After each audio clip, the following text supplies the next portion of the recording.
راديو تግራይ ዜና ሓደ ሰዓት ጀሚሩሎም ንሓደ ሰዓት ክጸንሑ ክትከታተሉና ብኽብሪ ንዕደም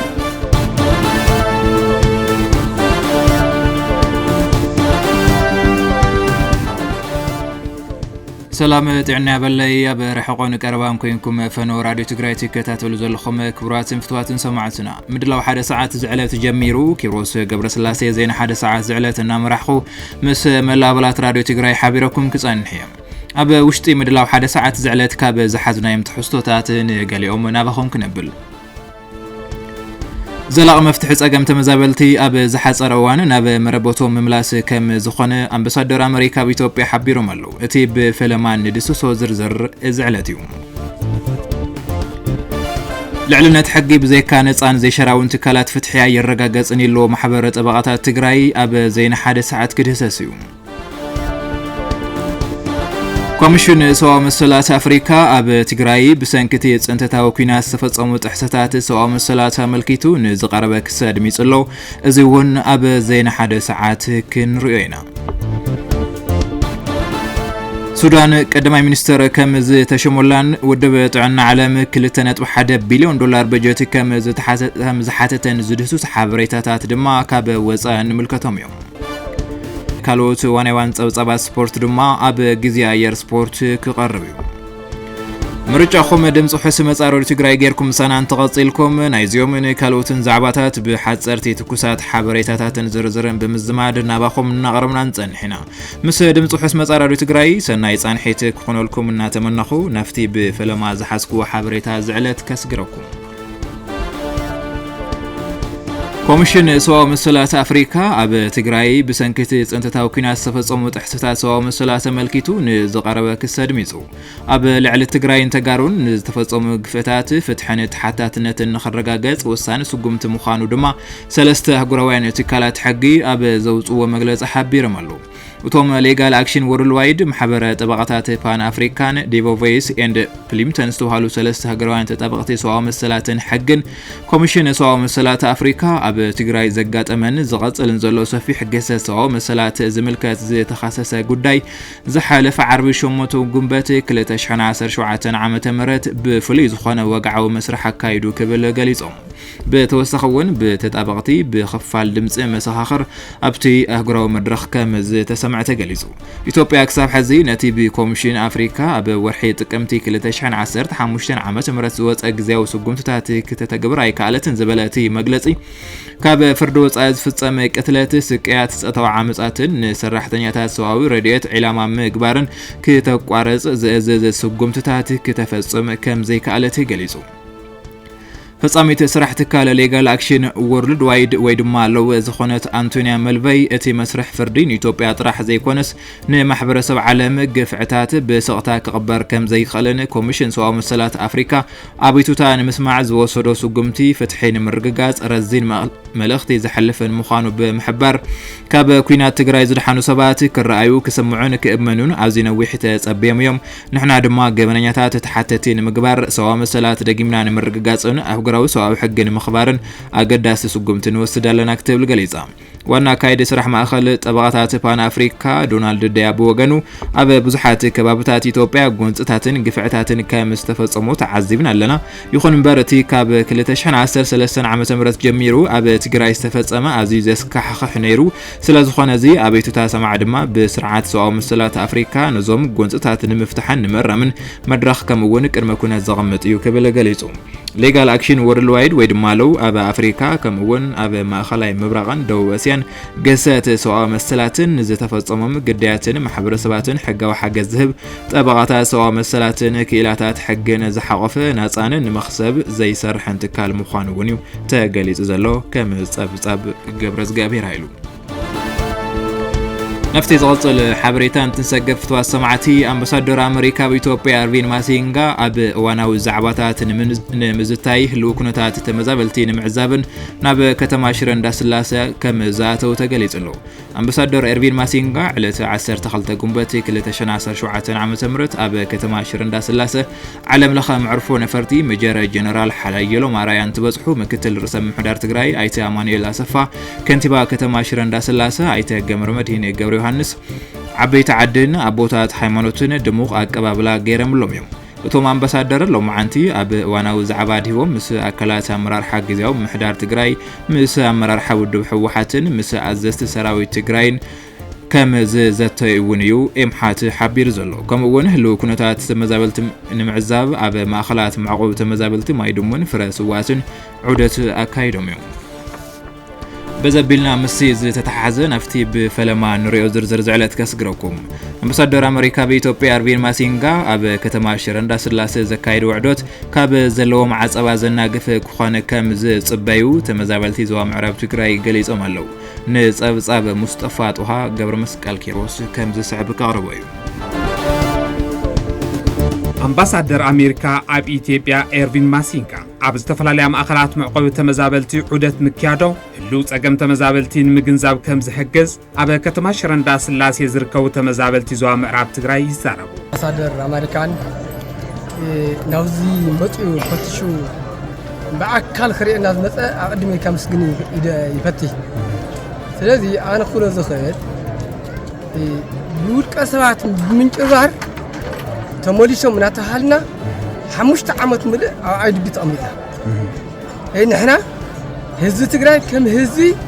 علم أي رأيتنا هزيجن أنا حق علم خطأنعي بتكبر تريوه خطأنعي لي إذا أمنا. استجمنا نشكرنا نمر أيون بتعمل دسيبلني يا مسجن. أما خلات معقوب الزركب تمزابالي سواء حجزات سلزي قربلو. عبز تحلل خص أجم كم زركب أتومهاب تريتو يردو. كندين أبيستلا حمام زلون دك أنا سيلون عاوز مع عتمة دامت أيام زحدر حنت مع حنت بجا حنت أبدا كلمة التحضيراتنا أدفلتنا إذا أنا تنساعدنا بتشنكة بحمامنا تواردنا زلنا أي حدا دق إخادو قال إخانا ود نزهز بزيز خوون رديتونا يقرم زلوا حكمنا ون بقى أنصار ما يون بقى أنصار بتعمل كفوق خناتنا زين أنا نحنا حلو تسوزين يا تري الله أو كفوق خناتنا حما عين إتخناتات نشوف نتفرغ لنتهالي مزة بلعي إجنا يفلته لما أنت قلنا عخاتكم مجاشي مسألة سميعة متنية قالها ترى زي فلت نتفانا قلنا تهلا مشكات إيه زجور وزلوا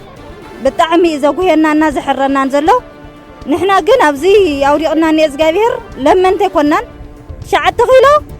شو ما أنت خيلو لما أنت كنا ننا سريحنا نبلع سباتنا نيرنا ليت بقري اللي قتلون بصحاتين داتاتون عريبو ما اللي حكمنا يبلنا عزم منم نريو نجرسي يبلنا تمزابلتي أبى كبير كنتات كم زلون كم زيلهم أبى داس حمشة كرمتن تحليفهم كبير كم سخنن والبروتوريات تفصعم كوينو نمربتهم زملكتهم أكلاتكم اللي سوهم أو حيت يقربوا أبعدنا بعلنا حارسنا سعرنا كنبلع كنبرين عندلي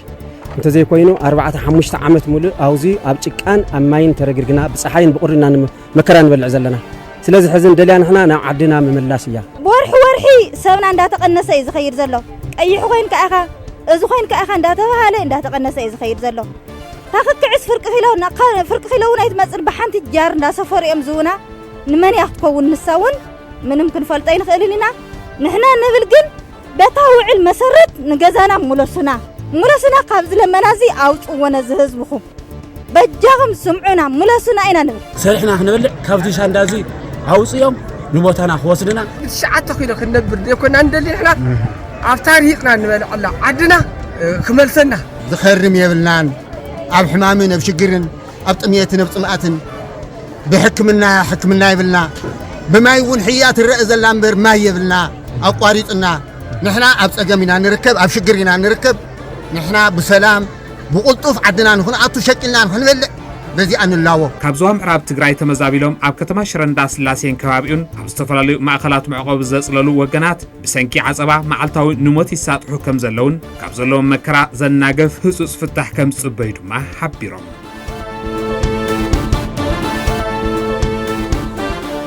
ناب زغصل حبريتان تنسجر مجلسي محبرة طبقات تجرينا الركب أب لعل داينو أبيت فرد تجري بفلاي دما أب كتما مقالة مأخلاي بيت فردي أب كندي سرعة حقي تخطي لك قداي كاوسانة كركب مقبر بقنبة شومنتا كلتش حنا 10 عام تمرت زي تفصم قيد بتخزخونه تكبر وخلو قلحتا تفاو كرمن نديانو عقب تحقن وخلو حسنا دحننت كجبر له من تتزي غيرو كم حزب منغستن أب زينو صو قلولا وكاتونا يكبل محبر طبقات تجري بزوص مجلس أجنزي بلو ديانو نربح حزبنا سرعات فتحن كبر ዝበሃል ሓይሉን ጉልበትን ኣለንሞ ድሌተይ ብጉልበት ክፍጽም የካብ ዝብል ውልቀ ሰባትን ትካላትን ክሕልው ይግባእ ድማ ይብል እቲ መግለጺ ዝተግባር በተመሳሳለ መልክዑ ኣብ ልዕሊ ኮሚሽን ፖሊስ ትግራይን ካልኦት ተመሳሳለ ግደ ዘለዎም ትካላት ፍትሕንውን ናጻን ዘይሸራውን ኮይኖም ፍትሒ ከየረጋግጹ ዝገብር ዘሎ ምትዕነቃፍ ከይዲ ምርመራን ምጽራይንውን መንግስታውን ዘይመንግስታውን አካላት ብዕቱ ክከታተልዎ ማሕበረ ጠበቃታት ትግራይ ጸዊዕ ኣሎ በተመሳሳሊ አብያተ ፍርዲ ከተማ መቀለ አጋጢምና ዘሎ ናይ ድሕንነት ስጋት መሰረት በመግባር ምስ ዝምልከቶም አካላት ተዘራሪብና መፍትሒ ክሳብ ዝግበረሉ ከተማ መቀለ ማእከላይ ቤት ፍርዲ ሓዊሱ አብያተ ፍርዲ 7 ክፍለ ከተማታት መቀለ ንግዚኡ ዳይነታዊ አገልግሎት ጠጠው ከም ዘበላ አፍሊጥና ኣሎ بتمساسل حبريتا أب زحلف عربي قنبوت شومنتا كلتشحن 17 عامة مرت مأخلاي بيت فرزوا مغلة أب قتلة استي زود هفتو ملكيتو أب زو عالم الجبايا اتي خيد سرعات داينت بحيلي تربشو كوكارس تغيريو لو مقنبت 10 كلتشحن 17 عامة مرت دما مأخلاي بيت فرزوا مغلن ناي شوعاتين كفلات كتمان أبيات فردي تفاطيرو بزلو سقات مخنيات مفتح حساب زي قبرلو قلقالو داينت تطو كم زبلا فليتنا لو زي كم زي زعمسل سرعات زهوخن أب وشت تجراي فرد استفاد منعس لتكبر أب تحت زخانة خانة كونتات تقبلنت يبولن طرح أنت يكونس أب العلة كالات فتحن سرعات داينة تجراي زي تفاد قلو تقعات يكبل جزاو محدار تجراي أب زهو مجلس أفليت له إذا دما حقنا سرعة زناشو أب هوكتن عجرجرن زي تشممسن قلبتنيا ز عند رلا تجراي كتلو زدرخ حدقنيا تكبر بمخانو جزاو محدار تجراي نزي زجات متفاتن أب لعلي سرعة داينت زين طلالو حرقان بزلاقنة مفتحن سوميا فتحن داينة وحسنهم تحلي سرحهم بأقوى وكفصوم زخل كونتات مفترن كل زاد اللي كم زجبر النار رجاجة نزي بجنبس شو منتايك اللي تشن 10 عامة مرت زجات مخونتات فترتي أتصاريو ناب حقي كم زغربن نايت مصراي وصيتن وسانن تفصامنتو لعل تخرتيبو كم زكتاتلون افليط لو بيت صحفه بريزيدنت غزاو محدار تግራይ اب مجلسيو بزرزرنا بزحزنايو انتنسجر زلاق مفتح تمزابلت زملكتيو زلاق مفتح صقمات تمزابلتي اب زحزروان اب مربتو مملاس كم زخونه امباسادور امريكا بإثيوبيا إرفين ماسينغا حبيرو ملو درس برهانه توسخلو أمباسادر أمريكا في إثيوبيا مس محاور جزياو من محدار تجراي أز تفلاليو زعبات زتيوم كابتن بتخرس ترأيو زعبات قداي تمزابلتيوم تمزابلتي كساب زلو مجمن حكمنا نزد اليوم كوينم زلاق النتدما نام ربطهم كملسو كم زلوم أمباسادر إرفين ماسينغا حبيرم. In Shire had an important and impactful morning. Talking to leaders in the region, but more importantly, seeing displaced people here in Tigray, here in Shire. أبا كتما شرنا سلاس مس سلطان جزياوي من محدار تجراين كابا مربطهم كابا زمزاولو لعلي 4 عامات مس زخونم حزبي كنزرارب كإنا لنا نايب عليه تعذب تبون وسيلة لهم زي نفس وكف كرتون نفس وكف تمزاولاي زريو بمسار زيدما أمريكا أوروبان كالوت محازوتن مس جبرت سناين تحوابرنا مسرت لمعاتن مجبن أبا مملا كنسرع مقانا قلسي كوين الليلو تمالخون لومي أبا شرن كبابي عن تزاوبرنا استعزمنايو تمزابلتي نابا مربطو بمبلاس وراي كلاتنا مخانو تجنزيب اللهم تمزاولا حزبي بحد قص بوليتيكا بخالي قص دما أبا كبد محبراو تسقم مبداقو رئينا لنا سلازي نايزي مودعتها مفتح دما تمزابلتي نابا مربطوم مملاسيو مكتل بريزيدنت جزياو من محدار تجراي أيتا أماني لا سفا تمزابلتي نام مربطوم مملاس أبا اسمم عنت كمز تفز حاجة ليسوم 1 مليون ويلعلي وزخون تفناقلي بلمنا ملك حاجز النهبت كابتنبر 1 مليون حرستاي 1 مليون نقاداي 1 مليون رهيص زبلع سب انت زهلو اي زحيش زبل بقال بعلم نغيرم وملو مالتي سلازي اتقند مفتحنا يز غدايزي نا بوتا خمملاس مخانو اسميرنا لنا التفناقلايون بعلو اسميرو لله نساتمون بزغبا استردو ወይ መስለኒ እዚ ኮይኑ ግን ዞም ተመዛበልቲ እዚኣቶም ናብ መረበቶም ክሳብ ዝምለሱ ሰብኣዊ ሓገዛት የድልዮም እዩ ዝተፈላለዩ ተፈጥራዊ ጸገማትን ኣብ ትግራይ ከባቢ 2.5 ዝኸውን ህዝቢ ኣብ ተጸባይ ሰብኣዊ ሓገዝ እዩ ስለዚ ሕዚ መጽ ዘሎ ግን ትሕቲ ፍርቂ ትሕቲ 50 ሚእታዊ ሰብ ሓገዝ ዝረክብ ዘሎ ነዚ እውን ህጹጽ ዝኾነ ናይ ህይወት መድሕን ሓገዛት ክግበር ኢና ንምሕፀን ዘለና መወዳእታ ኣምባሳደር ማሴንጋ ምሳቦ ወንበር ሕወሓት ደብረጽዮን ገብረ ሚካኤልን ኣዘስቲ ሰራዊትን ከም ዝተዛዘቡ ተፈሊጡ ኣብ ምድማጽ ድምጽ ውሕስ መጻረዶ ትግራይ ዘይና ሓደ ሰዓት ለኹም ፍትዋት ሰማዕቲ ናብ ዝቐጽል ሓበሬታ ከስግረኩም ውድብ ጥዕና ዓለም ድሕሪ ምስራ ዝመወላ ኣሜሪካ 2.1 ቢልዮን ዶላር ባጀት ሓቲቱ ፕሬዚዳንት ኣሜሪካ ዶናልድ ትራምፕ ሃገሮም ንውድብ ጥዕና ዓለም ትህቦ ዝነበረት ደገፍ ድሕሪ ምቁራጻ ዳይሬክተር ውድብ ጥዕና ዓለም ዝኾኑ ዶክተር ቴድሮስ ኣድሓኖም ኣባላት ድርጅት ዝኾና ሃገራት 2.1 ቢልዮን ዶላር ዓመታዊ ደገፍ ክገብራ ጸዊዖም ኣለዉ ኣብ ዋና ቤት ጽሕፈት ውድብ ጥዕና ዓለም ዝኾነት ጀኔቫ ተረኺቦም ንመኽፈቲ መበለ 78 ጉባኤ ጥዕና ዓለም መደረ ዘስምዑ ዶክተር ቴድሮስ ኣድሓኖም ውድብ ጥዕና ዓለም ን80 ዓመታት ዝኣክል ህይወት ደቂ ሰባት ኣብ ምምሕያሽ እናሰርሐ ጸኒሑ ኢሎም ይኹን እምበር ኣብ ዝሕዚ እዋን ፕሬዚዳንት ኣሜሪካ ዶናልድ ትራምፕ ኣብ ዝሓለፈ ወርሒ ጥሪ እታ ንውድብ ጥዕና ዓለም ዝለዓለ ደገፍ ትገብር ዝነበረት ሃገሮም ኣሜሪካ ነቲ ደገፍ ጠጠው ክተብሎ ድሕሪ ምግባሮም እቲ ትካል ዝለዓለ ብድሆ ኣጋጢሙ ከም ዘሎ ገሊጾም ዶክተር ቴድሮስ ኣድሓኖም ወሲኾም እዚ ክእከብ ተወሲኑ ዘሎ 2.1 ቢልዮን ዶላር ባጀት ምስ ወጻእታት መሳርሒ ኩናት እንትነጻጸር ኣዝዩ ንእሽተይ ምዃኑ ምግላጾም እዩ ማዕኸን ሓበሬታ ኣሶሺየትድ ፕሬስ ጸብጺቡ ዘሎ ናብ ሓበሬታ ውሽጢ ዓዲ እንትንምለስ ፍትዋት ሰማዕቲ ሓፈሻ ሆስፒታል ስሑል ኣብ ዝሓለፈ 3 ወርሒ ኣብ ዙርያ ምክልኻልን ሕካምን ኤችአይቪ ኤድስ ዝተሳለጡ ስራሕቲ ተመልኪቱ ገምጋም ኣካይዱ ኣብቲ ሆስፒታል ኣብ ደሞም ኤችአይቪ ኤድስ ዘለዎም ኣብ ክትትል ዝርከቡ ነበራትን 1838 ወገናት ከም ዘለው ድማ ተፈሊጡ ኣሎ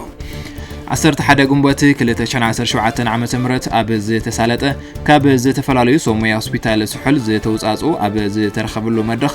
ብሪፖርት መልክዕ ዝቐርበ እንትኸውን ኣብቲ ዝቐረበ ሪፖርት ኣብቲ ሆስፒታል 107 መጥበውትን ነብሰ ጡራትን ኣዴታት ነበራትን ሓደሽትን እቲ ቫይረስ ኣብ ደመን ዘለዎን ክትትል እናተገብረለን እንትኾና ካብዚኣቶም ድማ 27 ጥኑሳት ኣብ ክትትል ከም ዝርከባ እቲ ክትትል ተጠናኺሩ ከም ዝቐጽል ተገሊጹ ካብዘን 107 ኣዴታት ዝተወለዱ ህጻናት 81 ከም ዘለውን እዚኣቶም እውን ብዝተገበረ ክትትልን ሕክምናን ኩሎም ካብቲ ቫይረስ ነጻ ከም ዝኾኑ ኣብቲ መድረኽ ዝርዝር ሪፖርት ዝቐረቡ ዳይሬክተር ሓፈሻ ሆስፒታል ስሑል ኣይተ ምሩጽ ስዩም ገሊጾም علامات مدرخ ኣብ ትግራይ ንዝረአ ዘሎ ለበዳ ኤችአይቪ ብፍላይ ድማ ካብ ኣዶ ናብ ዕሸል ከየም መሓላለፈን ምክልኻል ዘለው ጥንካረታትን ክፍተታትን ተራዩ ኩሉ በዓል ሞያ ጥዕና ትኹረት ይብኡ ንክሰርሐሉ ኩሉ ብብጽሒቱ ብምፍጻም እቲ ቫይረስ ካብ ኣዶ ናብ ዕሸል ከየም መሓላለፍ ምክልኻል ከም ዝከኣለ ትኹረት ይብካን ምስራሕ ዝዓለም ከም ዝኾነ ተሓቢሩ بوجن تساتف في زغرب ريبورت مهارن هناتن كم زنبرن نغزالي عقمنا زعبي بمنبارو أبزيز ترأي كفتات المغراف كم زربارون قال آتم يوم كم صاب ركب حزبي حافشاوي هوسبيتال سحل ناب زرزر زحزنا زينا نتنسجر فتوى سمعتي أب وردا قلا تنبين زلو تروي حمام عصون مقطصار زيت وعدد سرحتي وجن مهلو بيت صحفتها وردا فليت له مسارحتنا برهان مسفن زوارو دصبصاب مولغيتا غبر غرغس كم زصعب كقربوي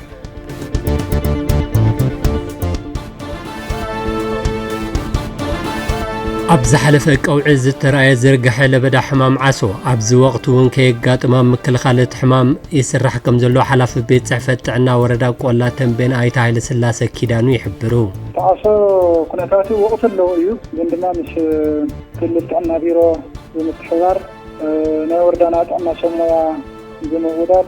جزاون رسم زلو عبي خن عيسان بمرمار ما يزعقروا له كات أنتو زفتر على تهيئ الحساب كيميكال وندميتك أو خلوا كما كان المدوار فتحت تعرفات المدوار أتوه زول زناو مريس رجلنا تعصوا نجنا خم حتى شكل عسل زول عبيتنا كعطات كم جبارو أما كلا كات مريدة أتدور مسحرة تسوي صمرنا شهية لكن أخير النقل سليم حزب جبوت بين كاتي حدار كذا إحساس النار وسومن حمش تميتي عسكري ريبورت زغبرنا حزينا ميتي شحال تميتي وسومن وريد الله زيدن كنا تلزخنا اني شركه دقس وفزازون كان زيد سيدن قلت خوني غبو وقتو حمام عسو زرايلو بمخانو حبرسب حمام نمقطصار ميلاتات مكلخل خطقمون زنجيرا دما نخلا اغلغلوت كيوعلو ملختم يحلفو أوزي معلو معال زنجيرا ملكتات الليو تفلالو الحجر محتاري نتخلي نبربرة مشفني نقل مدى قم جاتي قدبري ونخالي مطعاني أدقي سلز قدبر እዚያት ዛንዜራውን አማዓሉ ኸውዕል ሕብረተሰብ በብኻዊ ዘሎ መራርሓ በብኻዊ ዘሎ ጥዕና ሰሞያ ኣብዚያት ዓብዪ ትኩረት ገርና ክንሰርሐሉ ከም ዘለና ሕዚ እውን ዝመፅእ ዛንዜራ የለን ግን ድማ ታዘላ ኣፅዒና ብጥንቃቐ ሒዝና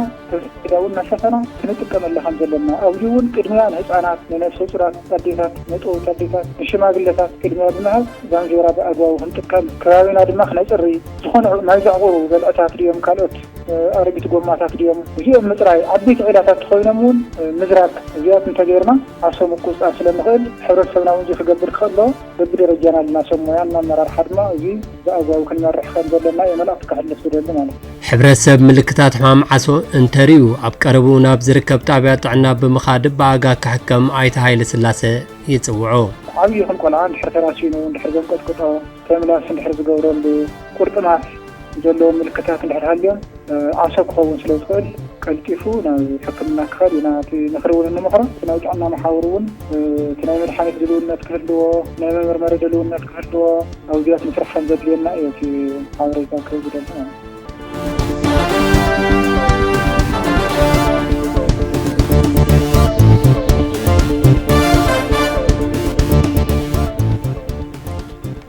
حريخم دمص وحس مصارو دي تግራይ ጌርኩም ሓቢርኩምና ስለ ዘለኹም ካብ ለብነ መስገን ፍትዋት ሰማዕቲ ዘይና ሓደ ሰዓት እናغዘለ እዩ ሱዳን ቀዳማይ ሚኒስተር ተሸይሙላ ኣሎ አዛዘ ሰራዊት ሱዳን አልቡርሃን ነበር በዓል ስልጣን ውድብ ሕብራት መንግስታት ዶክተር ካሚል ኢድሪስ ቀዳማይ ሚኒስተር ገይሮም ሸይሞም አልቡርሃን በዓል ስልጣን ውድብ ሕብራት መንግስታትን ነበር ሕጹ ተወዳዳራይን ዝነበሩ ዶክተር ካሚል ኢድሪስ ቀዳማይ ሚኒስተር ኢጌቴ በወታደራዊ ኃይሊ ሱዳን ዝምራሕ መንግስት ገይሮም ሸይሞም ኣብታ ሃገር መፈንቀለ መንግስት ድሕሪ ምክያዱ ንፈለማዋን ቀዳማይ ሚኒስተርነት ንሲቪል አመራርሓ ዝተዋሃበ ሽመትን ንስግግር መንግስት ዘሎ ድልውነት መርአያን ኮይኑ ተመዝጊብሎም እዙውን ወላኳ ኩናት እናተኻይደ ኣብ ዝርከበሉ እዋን ዝተወሰደ ስግምት እንትኾነውን መንግስታዊ ትካላት ብሓድሽ መልክዑን ምውቃር ዕድል ዝህብ እዩ ተባሂሉሎ ላዕላዊ ቤት ምኽሪ ሱዳን ንዶክተር ካሚል ኢድሪስ ቀዳማይ ሚኒስተር ገይሩ መሪፁ ከበልዩ ፍልፍላት ንአል አረቢያ ገሊጾም ዘለው ካብ ጉዳይ ሱዳን ከወፃና ፍትዋት ሰማዕቲ ሓለፍቲ ኮሚሽን ሕብረት አፍሪካ ሊግ ዓረብን ሕብራት ሃገራትን ኣብ ሱዳን ዘሎ ጎንፂ ንመቁርራፅን ቋሚ ተኽስደውን ምባልን ዝሓየለን ዝተዋደደን ዓለም ለኻዊ ምላሽ ንምሃብ ጻዕረታቶም ከም ዝሓይሉ ብጥምረታ ብዝሃቦ መግለጽ ቃላትም ኣለው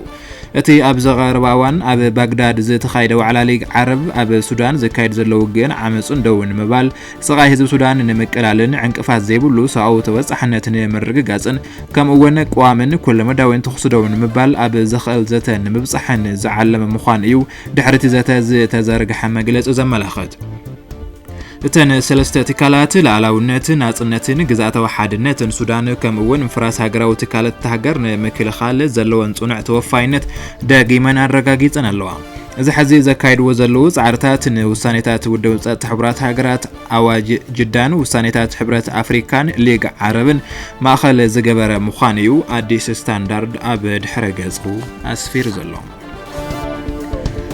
ናብ ውሽጢ ዓዲ እንትንመለስ ፍትዋት ሰማዕቲ ጥቆም ኣለና ፖሊሲ ኮሚሽን ትግራይ ኣብ ስራሕን ዘይጸንሑ ነበራት ኣባላት ፖሊስ ትግራይ ንኸምለሱ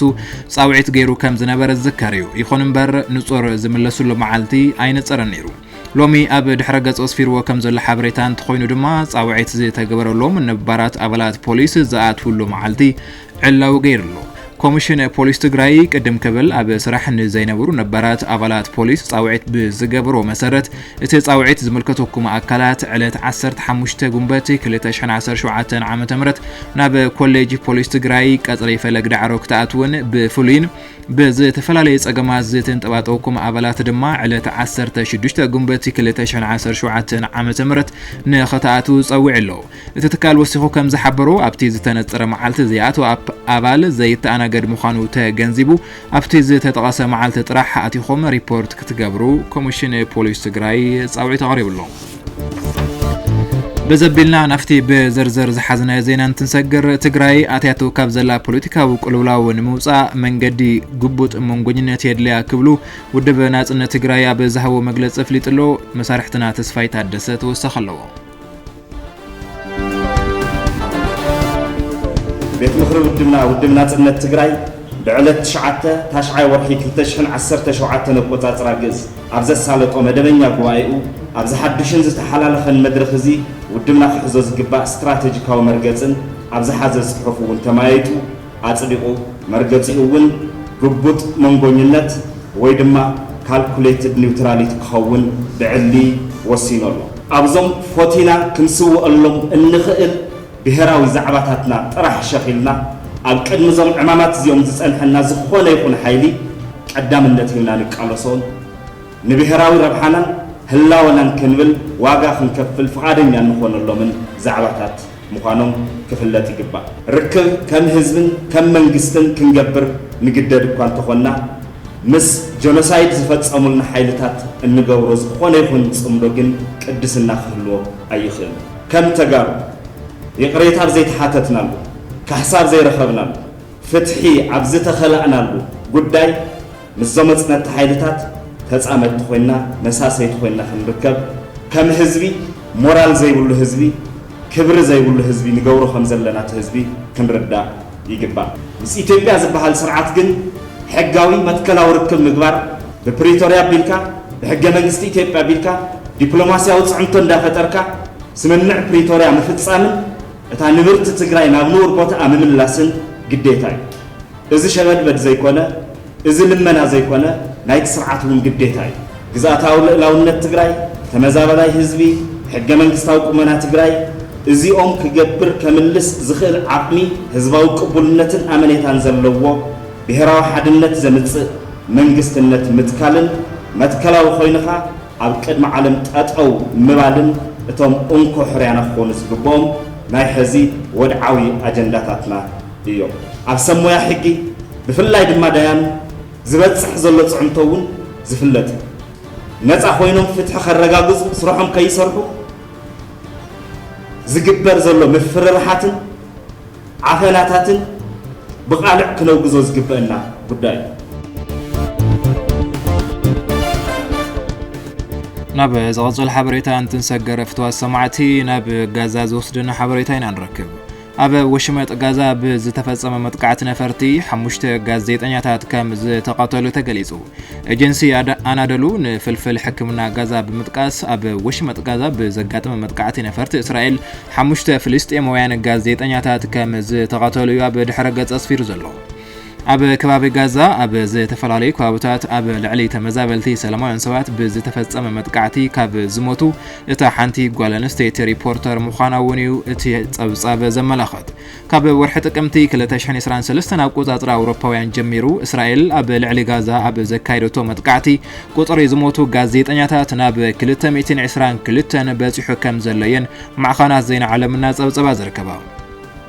ሚኒስትር ጥዕና ጋዛ ብሰንበት ኣብ ዝሃቦ መግለጺ ኣብ ውሽጢ 24 ሰዓታት ብውሕዱ 153 ፍልስጤማውያን ብመጥቃዕቲ ነፈርቲ እስራኤል ከም ዝተቐተሉ ኣፍሊጡ ኣሎ ድሕሪ 7 ጥቅምቲ 2023 ኣብ ቁጻጽር ኣውሮፓውያን ጀሚሩ ሰራዊት እስራኤል ኣብ ልዕሊ ጋዛ ብዝወሰዶ መጥቃዕቲ ተኸቲሉ ልዕሊ 53000 ፍልስጤማውያን ከም ዝተቐተሉን መብዛሕትኦም ደቂ ኣንስትዮን ህጻናትን ከም ዝኾኑን እዩ እናተገለጸ ዝርከብ ካብ ጉዳይ እስራኤል ከይወፃና ፍትዋ ሰማዕቲ እስራኤል ኣብ ልዕሊ ጋዛ መሊሳ ኣሕይላ ንትወስዶ ፍሪደው እንተዘይቢላ ማዕቐብ ክንገብርና ክብላ ሃገራት ብሪታንያ ካናዳን ፈረንሳይን ተሓኒን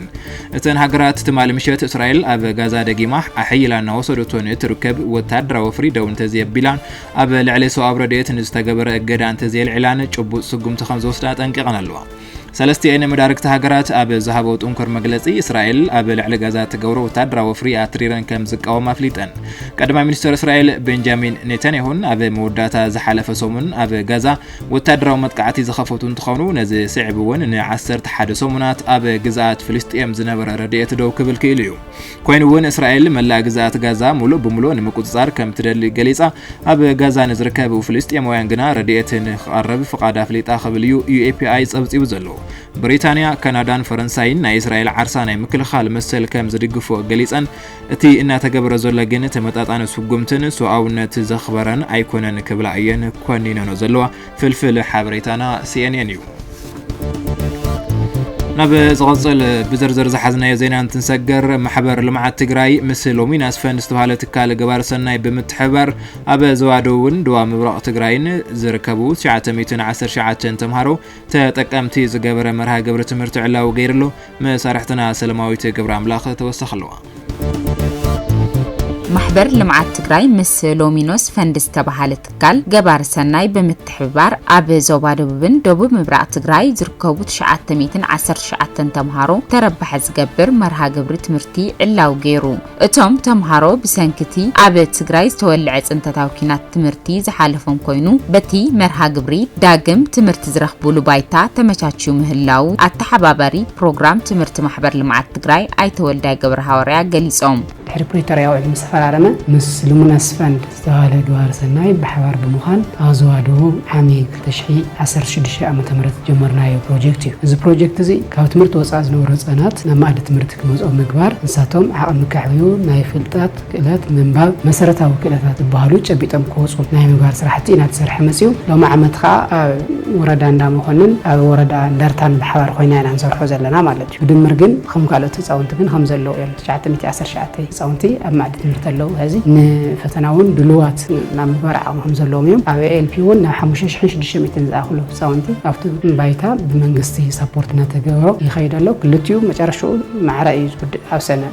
ኤልፒ ሆን ለኸለና ዓመት 2 ግሬድ ይሓልፈለው ካልእ ዕድል ኸ ዓመት 3 ደረጃ ክፍሊ ይሓልፈለው እቶም ተምሃሮ እዚኦም ብድምር ንሪኦ ከለና ግን ናብዚ ደረጃ እዚ በፅሖም ኣሎ ማለት እዩ እቶም ተምሃሮ ብቑዕ ትምህርትን ምርካብ ዘኽእል ንመምሃራን ዓቕሚ መዕበይ ስልጠና ከም ዝተዋሃበ ዝሓበሩ ኣይተወልዳይ ዝያዳ ውፅኢታዊ ክኸውን ድማ ዘለዎም ተስፋ ይገልጹ ኣብዚ ከምቲ ድኤ ንዖም ከሰልጥኑ ከምህሩ ከብቅዑ ዝኽእሉ መሳለጥቲ ኣሳለጥቲ ናንፅውዖም ፋሲሊቴተራት ኣለውና እዞም ፋሲሊቴተር እዚኣቶም ስልጠና ብምሃብ በብግዚኡ ኸ ድጋፍ ንክትትልን ብምሃብ ሱፐርቫይዘራት ይሕድሕድ ኣለዉ ኣብ ሰለስቲኡ ኣብ ክልቲኡ ወረዳታት ሱፐርቫይዘር ኣለውና ንሳቶም እውን በቢሰሙኑ በብክልተ ሰሙን እናኸዱ ድጋፍ ይገብሩ እዮም ንሕና እውን ኣብዚ ኸኣልና በብወርሒ በብክልተ ወርሒ እናኸድና ምስ መንግስትን ምስ ወረዳን ምስ ቢሮ ትምህርትን ብሓባር ብምዃን ሓበራዊ ድጋፍ ሱፐርቪዥን ንገብር ኢና ተፍታሽ እውን ንገብር ኢና ኣሰስመንት ንገብር ኢና ኣብ መስከረም ናብ ሕዚ ጀሚርና ንደቕ ኣለና ኣብ 7 ወርሖም ሕሊፎም ኣለዉ እዞም ተምሃሮ እዚኦም ዝቐሪኦም 2 ወርሒ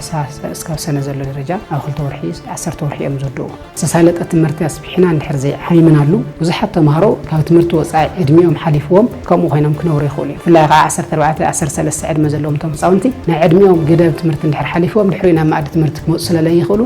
በዚ ዝተሳለጠ ትምህርቲ ዓቢልኻ ናብ ትምህርቲ ተጠቀምቲ ክገብሩ ኣብ ማዕድ ትምህርቲ ክነብሩ ናብ ምግባር ዓብዪ ስራሕ ምስራሕ ከድሊ እዩ ማለት ንሕና እውን እሱና ስራሕና ኢና ንርከብ ዘለና ኣብቲ ዝተሳለጠ መርሃ ዛጊድ ልዕሊ 6,000 ተምሃሮ ተጠቀምቲ ይኾኑ ምህላዎም ዝገለጹ ኣይተወልዳይ ከምዚ ዝበሉ ምግባረ ሰናይ ብምስፍሕፋሕ ተጠቃምነት ዜጋታት ከም ዝዕቢ ኣይተወልዳይ ይዛረቡ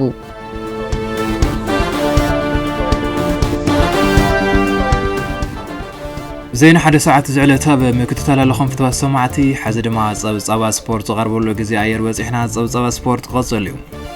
يا مسجن سلام دحان تنحهم زخبركم سمعتنا نستعز بنا حبرتا سبورت هزا غريب لخو حيلم كروسيسنا مكتزال اب كتما مغلك كاير زغني شامبيون دارت تግራይ تزازيمولو شدش كتماتاتن ورداتاتن ساتفالو زوردر مستقدم حزي كرأ تولو قطرة ودادرت ورداتات قنسو سرعيل وردر خوينا حاليفولو از مسارت مقبار وزوردر توني كوغرو قبل الخوينات وزات خوينا بولك دك تبعتيو قبر كاسا إلوان ساميل قبر الزابير خلتيهم كاب توني كوغرو قدمنا خلعين درجان تتحزو دسالين قورو مسكال دما كاب كفلكات ما قدمه ويانا سالساي درجة محاز ودوزاسي مولو بولكا دك انسيو دما معرف هايلا كاب يونيفرس مقله مهليت يعلم كاب وردات حتى ماجو فيردوس محمد دما كاب توني كوغرو كاب قدمنا كساب سالساي درجة حازات قدمتي خوينا نلو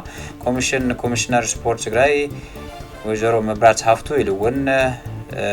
خلوت عدمات اغاش وزور درساتو زترخبون تخونو شلمات ميداليا نتودادرتي ويلون بولك نستعوت دما متابع ገንዘብ ተዋሂቡሎ ዝተሕሰ ድማ ጽባሕ ኣብ ዘህልወና ሰዓተ ዜና ብሰፊሑ ክንምለሶ ኢና ካሊእ ናብ ዝርዝር ሓበሬታ ክንሰግር ከለና ኣብ ደቡብ ኣፍሪካ ተወሳኺ ስልጠና ዕድል ዝረኸበት ብሽክሌተኛ ኢለን ብርሃነ ንዘለዋ ፋይናንሳዊ ፀገም ሓገዝ ትጠልብ ኣብዚ ጉዳይ እዚ ያሬድ ክብረ እግዚአብሔር ተወሳኺ ዝርዝር ሒዝሎ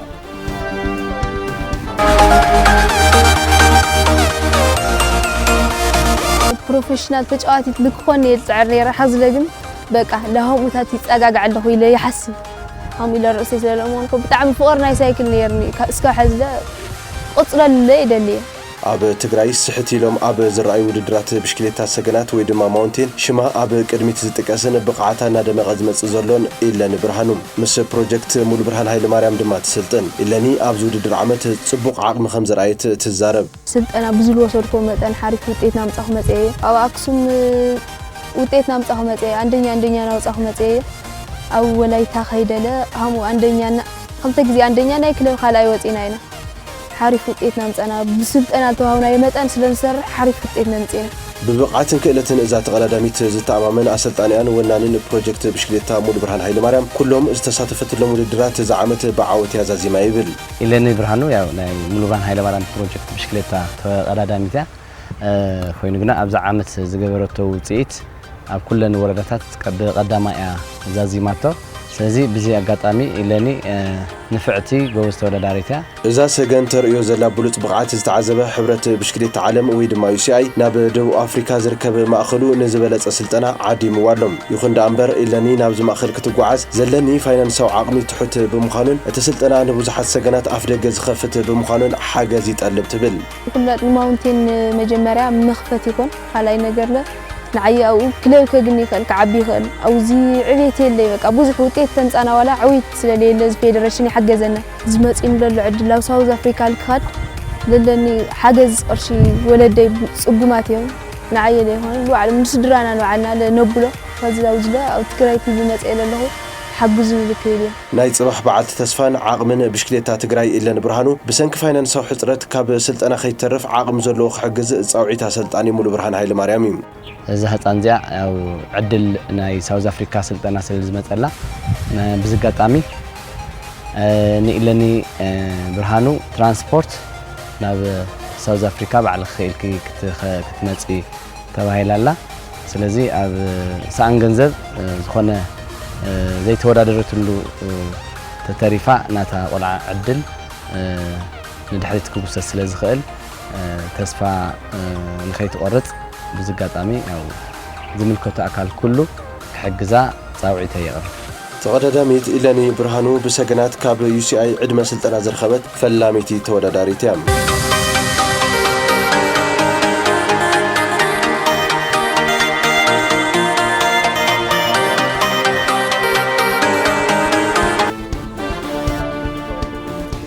بزبيلنا ناب حبريتات وتعدينا كنسجر بقدامنا نرخبو دما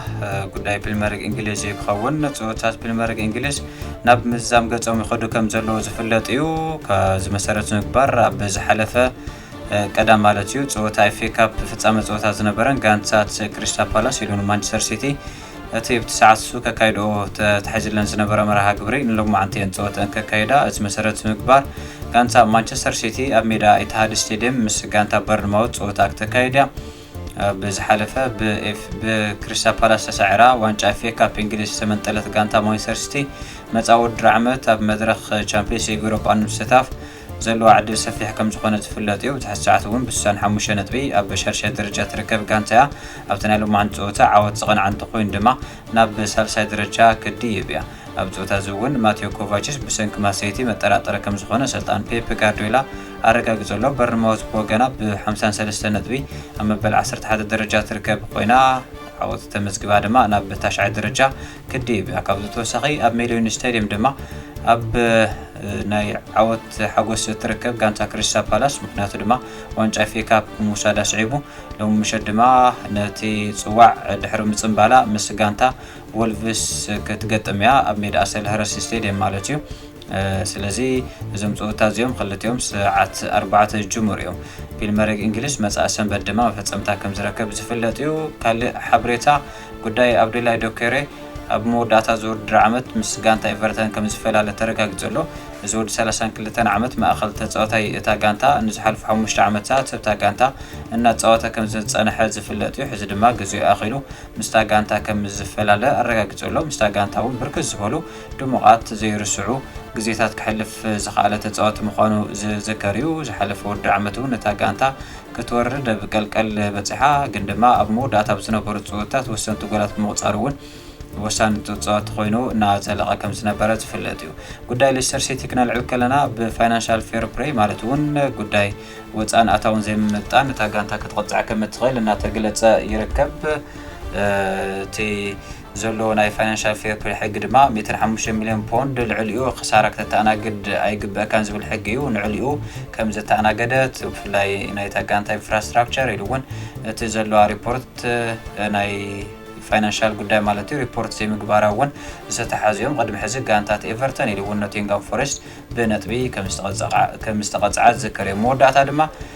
ጉዳይ ፍጻመ ጸወታ ኤውሮፓ ሊግ ጊና ክንርኢ ጽባሕ ረቡዕ ኣብ መንጎ ጋንታት ማንቸስተር ዩናይትድ ኢሉ እውን ቶተንሃም ስፐር ከካይዱ ኣብዚ ጉዳይ እዚ ተኸስተ ሓጎስ ዝሓዙ ዝርዝር ኣሎ